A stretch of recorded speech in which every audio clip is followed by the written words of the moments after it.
ಮನೆಗೆ ಅಳಿಯ ಬರ್ತಾನೆ ಅಂತಂದ್ರೆ ಎಲ್ಲರ ಮನೆಯಲ್ಲೂ ಸಂಭ್ರಮ ಇದ್ದೇ ಇರುತ್ತೆ. ಹೀಗಾಗಿ ಅಳಿಯ ಬಂದಾಗ ಬಗೆ ಬಗೆಯ ತಿನಿಸುಗಳನ್ನ ಮಾಡಿ ಉಪಚಾರ ಮಾಡೋದು ಸಾಮಾನ್ಯ. ಆದ್ರೆ ಆಂಧ್ರ ಪ್ರದೇಶದ ಕುಟುಂಬವೊಂದು ಅಳಿಯನಿಗೆ 158 ಬಗೆಯ ತಿನಿಸುಗಳೊಂದಿಗೆ ಅದ್ದೂರಿ ಸಂಕ್ರಾಂತಿ ಹಬ್ಬವನ್ನ ಏರ್ಪಡಿಸಿದೆ. ಗುಂಟೂರು ಜಿಲ್ಲೆಯ ತೆನಾಲಿಯಲ್ಲಿ ಈ ದೃಶ್ಯ ಕಂಡು ಬಂದಿದ್ದು ಭರ್ಜರಿ ಔತಣಕೂಟವನ್ನ ಏರ್ಪಡಿಸಲಾಗಿದೆ. ಇದರ ವಿಡಿಯೋ ಭಾರಿ ವೈರಲ್ ಆಗ್ತಾ ಇದೆ. ಸೋಷಿಯಲ್ ಮೀಡಿಯಾದಲ್ಲಿ ವೈರಲ್ ಆಗುವ ಹಲವಾರು ದೃಶ್ಯಗಳು ಜನರ ಗಮನವನ್ನ ಸೆಳೆಯುತ್ತವೆ. ಸದ್ಯ ಅಂತಹದ್ದೇ ವಿಡಿಯೋ ಒಂದು ವೈರಲ್ ಆಗಿದ್ದು ಮುಂಬೈನ ರಸ್ತೆಯೊಂದರಲ್ಲಿ ಕಂಡುಬಂದಂತಹ ಈ ದೃಶ್ಯ ಮಾತ್ರ ಜನರ ಕಣ್ಣನ್ನ ಅರಳಿಸಿದೆ. ವೇಗವಾಗಿ ಚಲಿಸುವ ಆಟೋ ಮೇಲೆ ಬೀದಿ ನಾಯಿ ಕಾಣಿಸಿಕೊಂಡಿದ್ದು ಅತ್ಯಂತ ಆತ್ಮವಿಶ್ವಾಸದಿಂದ ಕುಳಿತು ಸವಾರಿ ಮಾಡ್ತಾ ಇರುವಂತಹ ವಿಡಿಯೋ ಈಗ ಭಾರಿ ಸಂಚಲನವನ್ನ ಸೃಷ್ಟಿಸಿದೆ.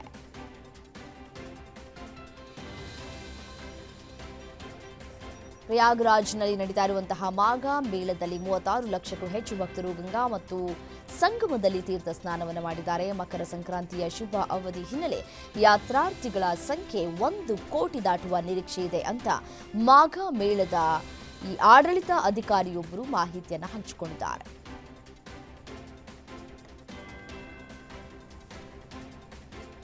ದೇಗುಲ ಉತ್ಸವಕ್ಕಾಗಿ ಕರೆತಂದಿದ್ದಂತಹ ಸಾಕಾನೆಯೊಂದು ದಿಢೀರ್ ಕುಸಿದು ಸಾವನ್ನಪ್ಪಿರುವಂತಹ ದಾರುಣ ಘಟನೆ ಕೇರಳದ ಮಲಪ್ಪುರಂನಲ್ಲಿರುವಂತಹ ವಲ್ಲಿಕುನ್ನು ಅಯ್ಯಪ್ಪ ದೇವಸ್ಥಾನದ ಉತ್ಸವಕ್ಕೆ ಅಂತ ಹೇಳಿ ತಂದಂತಹ ಆನೆ ಗಜೇಂದ್ರನ್ ಕುಸಿದು ಬಿದ್ದು ಸಾವನ್ನಪ್ಪಿದೆ.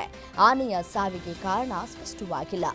ಸದ್ಯಕ್ಕೆ ಅರಣ್ಯ ಇಲಾಖೆಯು ಮರಣೋತ್ತರ ಪರೀಕ್ಷೆಗಳನ್ನು ಪೂರ್ಣಗೊಳಿಸಿದ ನಂತರ ಅಂತ್ಯಕ್ರಿಯೆ ನೆರವೇರಲಿಕ್ಕಿದೆ. ಇರಾನ್ನಲ್ಲಿ ನಡೀತಾ ಇರುವಂತಹ ಸರ್ಕಾರ ವಿರೋಧಿ ಪ್ರತಿಭಟನೆಯಲ್ಲಿ ಕನಿಷ್ಠ 3,428 ಮಂದಿ ಸಾವನ್ನಪ್ಪಿದ್ದಾರೆ. 10,000ಕ್ಕೂ ಹೆಚ್ಚು ಜನರನ್ನು ಬಂಧಿಸಲಾಗಿದೆ. ಎಎಫ್ಪಿ ವರದಿ ಮಾಡಿದೆ. ಈ ವಿಚಾರಕ್ಕೆ ಸಂಬಂಧಪಟ್ಟಂತೆ ಜನವರಿ 8ರಿಂದ 12ರವರೆಗೆ ನಡೆದ ಪ್ರತಿಭಟನೆಗಳ ಅವಧಿಯಲ್ಲಿ 3,379 ಮಂದಿ ಸಾವನ್ನಪ್ಪಿದ್ದಾರೆ. ಇರಾನ್ ಸರ್ಕಾರಿ ಮಾಧ್ಯಮ ಹಲವು ಮಂದಿ ಹುತಾತ್ಮರಾಗಿದ್ದಾರೆ ಅಂತ ಒಪ್ಪಿಕೊಂಡಿದ್ದರೂ ನಿಖರ ಸಂಖ್ಯೆಯನ್ನ ಪ್ರಕಟಿಸಿಲ್ಲ.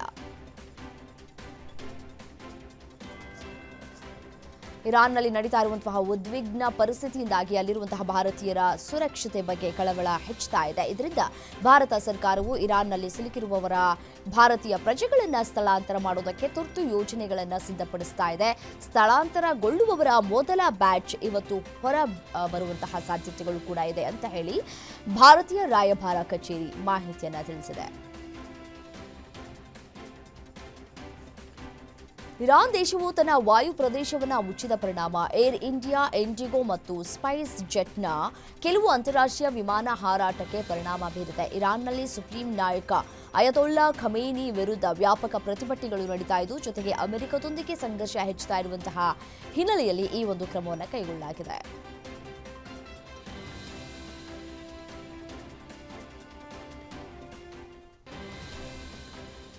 ಪಾಕಿಸ್ತಾನದ ಗುಪ್ತಚರ ಸಂಸ್ಥೆ ಐಎಸ್ಐ ಮತ್ತು ಪಾಕಿಸ್ತಾನಿ ಸೇನೆಯು ಭಯೋತ್ಪಾದಕ ನಾಯಕತ್ವದ 2ನೇ ತಲೆಮಾರನ್ನು ರೂಪಿಸುವುದಕ್ಕೆ ಕೆಲಸ ಮಾಡ್ತಾ ಇದೆ.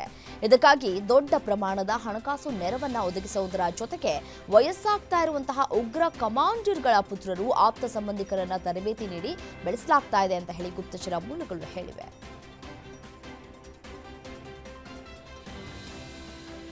ವುಮೆನ್ಸ್ ಪ್ರೀಮಿಯರ್ ಲೀಗ್ನ 4ನೇ ಆವೃತ್ತಿಯ 8ನೇ ಪಂದ್ಯದಲ್ಲಿ ಯುಪಿ ವಾರಿಯರ್ಸ್ ಹಾಲಿ ಚಾಂಪಿಯನ್ ಮುಂಬೈ ಇಂಡಿಯನ್ಸ್ ತಂಡವನ್ನು ಸೋಲಿಸಿ ಆಘಾತ ನೀಡಿದೆ. ಸತತ ಸೋಲುಗಳಿಂದ ಕಂಗೆಟ್ಟಿದಂತಹ ಯುಪಿ ತಂಡಕ್ಕೆ ಇದು ಮೊದಲ ಗೆಲುವಾಗಿದ್ದು, ಅವಮಾನ ಮಾಡಿದ್ದ ಕೋಚ್ ಮುಂದಿಗೆ ಹರ್ಲೀನ್ ಡಿಯೋಲ್ ಅಜೇಯ 64 ರನ್ಗಳ ಅಮೋಘ ಪ್ರದರ್ಶನ ತೋರಿ ಯುಪಿ ತಂಡಕ್ಕೆ ಗೆಲುವನ್ನು ದಾಖಲಿಸಿದ್ದಾರೆ.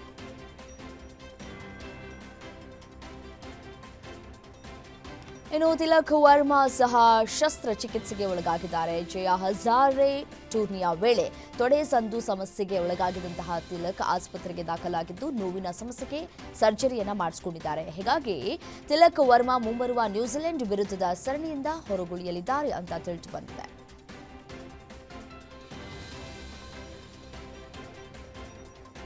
ನಿನ್ನೆಯಿಂದ ಆರಂಭವಾದಂತಹ ಅಂಡರ್-19 ಏಕದಿನ ವಿಶ್ವಕಪ್ನಲ್ಲಿ ಭಾರತ ಯುವ ತಂಡ ಅಮೆರಿಕವನ್ನ 6 ವಿಕೆಟ್ಗಳಿಂದ ಸೋಲಿಸಿ ಶುಭಾರಂಭ ಮಾಡಿದೆ.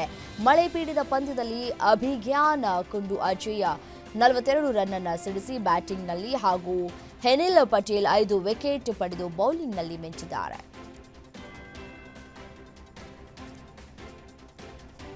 ನ್ಯೂಜಿಲೆಂಡ್ ವಿರುದ್ಧದ ಏಕದಿನ ಸರಣಿಯಲ್ಲಿ ಭಾರತ 1-1 ಸಮಬಲ ಸಾಧಿಸಿದೆ. ಮೂರನೇ ಪಂದ್ಯ ನಿರ್ಣಾಯಕವಾಗಿದೆ. ಈ ನಡುವೆ ಸ್ಟಾರ್ ಆಲ್ರೌಂಡರ್ ವಾಷಿಂಗ್ಟನ್ ಸುಂದರ್ ಬೆನ್ನು ನೋವಿನಿಂದ ಟಿ20 ಸರಣಿಯಿಂದ ಹೊರಗಿಳಿದಿರುವುದು ಟೀಂ ಇಂಡಿಯಾಗೆ ದೊಡ್ಡ ಆಘಾತವಾಗಿದೆ. ಮುಂಬರುವ ಟಿ20 ವಿಶ್ವಕಪ್ ಸಿದ್ಧತೆಗಳ ದೃಷ್ಟಿಯಿಂದ ಇದು ಪ್ರಮುಖ ಹಿನ್ನಡೆಯಾಗಿದೆ.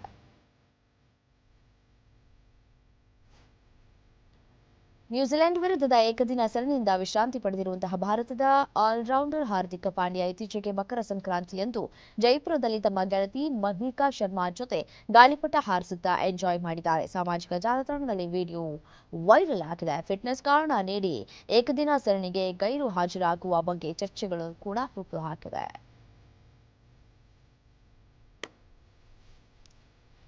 ಹಾಸನದಲ್ಲಿ ಯಶ್ ಅವರ ತಾಯಿ ಪುಷ್ಪಾಗೆ ಸೇರಿದ ಮನೆಗೆ ಹೊಂದಿಕೊಂಡಂತೆ ಇದ್ದಂತಹ ಸೈಟಿಗೆ ಪುಷ್ಪ ಅವರು ಕಾಂಪೌಂಡ್ ಅನ್ನು ಹಾಕಿದ್ರು. ಆ ಕಾಂಪೌಂಡ್ ಅನ್ನ ದೇವರಾಜು ಎಂಬುವರು ಜೆಸಿಬಿ ಬಳಸಿ ಒಡೆದು ಹಾಕಿದ್ರು. ಆದರೆ ಇದನ್ನ ಯಶ್ ತಾಯಿ ಖಂಡಿಸಿ ಪೊಲೀಸ್ ಠಾಣೆಗೆ ಭೇಟಿ ನೀಡಿ ದೂರನ್ನ ಕೂಡ ಕೊಟ್ಟಿದ್ರು. ವಕೀಲರ ಸಹಾಯದಿಂದ ನ್ಯಾಯಾಲಯದಲ್ಲಿ ದಾವೆ ಸಹ ಹೂಡಿದ್ರು. ಆದರೆ ನ್ಯಾಯಾಲಯದಲ್ಲಿ ಪುಷ್ಪ ಅವರಿಗೆ ಹಿನ್ನಡೆಯಾಗಿದೆ. ಟಾಲಿವುಡ್ ನಟ ಪ್ರಿನ್ಸ್ ಮಹೇಶ್ ಬಾಬು ಒಡೆತನದ ಎಎಂಬಿ ಸಿನಿಮಾಸ್ ಬೆಂಗಳೂರಿನಲ್ಲಿ ಕಾರ್ಯಾರಂಭ ಮಾಡ್ತಾ ಇದೆ. ಈ ಬಗ್ಗೆ ಮಹೇಶ್ ಬಾಬು ಟ್ವೀಟ್ ಮಾಡಿ ಸಂತಸವನ್ನ ಹಂಚಿಕೊಂಡಿದ್ದು, ಇವತ್ತು ಬೆಂಗಳೂರಿನ ಎಎಂಬಿ ಸಿನಿಮಾಸ್ನಲ್ಲಿ ದಕ್ಷಿಣ ಭಾರತದ ಮೊದಲ ಡಾಲ್ಬಿ ಥಿಯೇಟರ್ ಆರಂಭವಾಗಲಿದೆ. ಶೀಘ್ರದಲ್ಲೇ ನಮ್ಮ ಬೆಂಗಳೂರಿನಲ್ಲಿ ನಿಮ್ಮೆಲ್ಲರನ್ನ ಭೇಟಿ ಮಾಡೋದಕ್ಕೆ ಎದುರು ನೋಡ್ತಾ ಇದ್ದೇನೆ ಅಂತ ಎಕ್ಸ್ನಲ್ಲಿ ಪೋಸ್ಟ್ ಮಾಡಿದ್ದಾರೆ. ಜನವರಿ 23ರಿಂದ ZEE5 OTT ಮೂಲಕ 45 ಸಿನಿಮಾ ಪ್ರಸಾರ ಆಗಲಿದೆ. ಶಿವರಾಜ್ಕುಮಾರ್, ರಾಜ್ಬಿ ಶೆಟ್ಟಿ, ಉಪೇಂದ್ರ ಈ ಚಿತ್ರಗಳಲ್ಲಿ ಪ್ರಮುಖ ಪಾತ್ರವನ್ನು ಮಾಡಿದ್ದಾರೆ. ಅರ್ಜುನ್ ಚನ್ಯಾ ನಿರ್ದೇಶನದ ಈ ಸಿನಿಮಾಗೆ ಎಂ ರಮೇಶ್ ರೆಡ್ಡಿ ಅವರು ಬಂಡವಾಳವನ್ನು ಹೂಡಿದ್ದಾರೆ.